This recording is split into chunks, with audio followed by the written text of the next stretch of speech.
Amen. Itutok niya ulit yan sa April. Maraming salamat sa lahat ng prayer meeting ng Angel sa napakagandang kapahayag mo. Na ito ang isang pagpapaalala, pagpupukaw o Tinirap siya ng bibigay kaalaman sa bawat isa sa atin. Karagdagang kaalaman.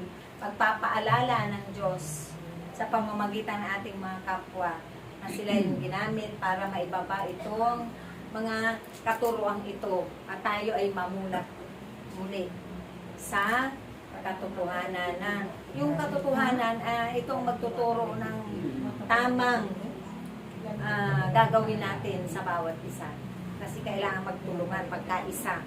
Pag walang pagkakaisa, wala. Kung puro usap lang, walang paggawa, ay walang mangyayari dito. Amen? So, wala yung shower. Ayun po, dadako na sa pagpapahayag tungkol sa paghahari ng Diyos sa ating panahon at sa nababagong panahon na ipagkakaloob, ipapahayag tungkol sa paghahari ng Diyos ang ating ina sa bagong Jerusalem na patuloy pinalalakas, titibay ang kanyang pananampalataya at pinagaling ni Amang Yahweh. Walang dilit iba, Inang Mel. Ano rin? Magtutok ako, brother. Ha? Tutok ako?